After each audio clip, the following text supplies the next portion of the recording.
আমার এক বন্ধু, এক অধ্যাপিকা, বয়স বেশ অল্প। তিনি এমনিতে খুব হাসি খুশি চমৎকার কবিতা লেখেন, শান্তিনিকেতনে পড়ান। তিনি হঠাৎ দেখি খুব গম্ভীর, একদিন ভীষণ গম্ভীর হয়ে তিনি আমাকে এসে বললেন, সুমনদা একটা কবিতা। তা আমরা অন্যান্য বন্ধুরাও বসেছিলাম, তো দেখি তার কবিতার শিরোনাম হচ্ছে জানি তুমি আসবে না তাই। খুব হাসি খুশি মেয়ে, প্রাণবন্ত। বললাম যে তোর এরম হাড়ির হাল হলো কেন? তুই জানি তুমি আসবে না তাই, মানে তুই এভাবে ধরে নিলি বা কেন?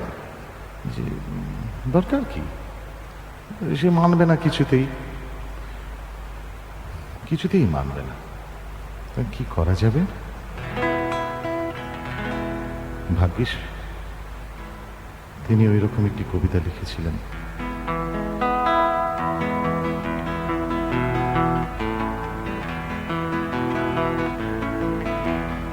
জানি না কে দিয়েছিল পলাশকে তার ডাক নাম, জানি না কতটা ঘন হলে মেঘ হবে ঘন শ্যাম, জানি না কতটা কথা বলা হলে হবে কত কথা, জানি না কিভাবে স্রোত ভেঙে দেয় নদীর জড়তা, জানি না ফুরবে কবে বৃথা প্রশ্নের হয়রানি। উত্তর আসবে না, তুমি আসবে আমি জানি।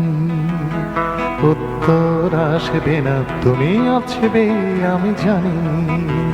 এইটা ছিল আমার উত্তর। জানি না কোন গুণীর তানপুরে হলো তানপুরা, জানি না শ্রীরাধিকার প্রিয় ছিল কিনা রাধা চূড়া, জানি না শ্যামের বাঁশি সাঁওতালি সুরে বাজে কিনা, জানি না গোঠের পথ মথুরার হদিস চিনি না, জানি না ঝুলনে আজ হয় কিনা মিঠে কানাকানি। উত্তর আসবে না, তুমি আসবে আমি জানি। জানি না তথাগতর স্তব কেন দুনিয়া বুঝেনি, জানি না জুডাস কেন ভালোবেসে যিশুকে খোঁজেনি, জানি না এ পৃথিবীর ঘাতকরা গান শোনে কিনা, জানি না লালন শুনে ভাসে কেন বুকের আঙিনা, জানি না বিচার হলে কেন গান হয় না শুনানি।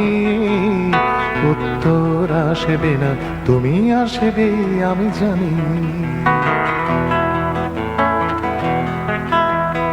জানি না তিতুমিরের নাম কেন ব্যারিকেডে নেই, জানি না রামপ্রসাদ কেন ফের মনে আসছে, জানি না সুমন তুমি কৃষিকাজ কেন যে জানো না, জানি না মানব জমি আবাদে ফলতো কিনা সোনা, জানি না কাঁদায় কেন সহজ সুরের শয়তানি। উত্তর আসবে না, তুমি আসবে আমি জানি।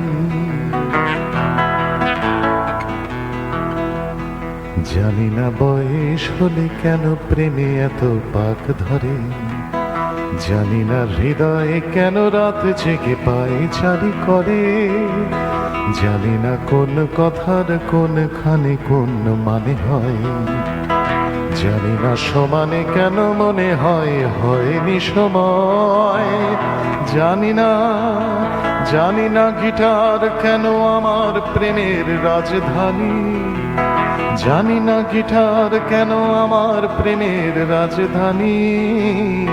উত্তর আসবে না, তুমি আসবে আমি জানি। উত্তর আসবে না, তুমি আসবে আমি জানি।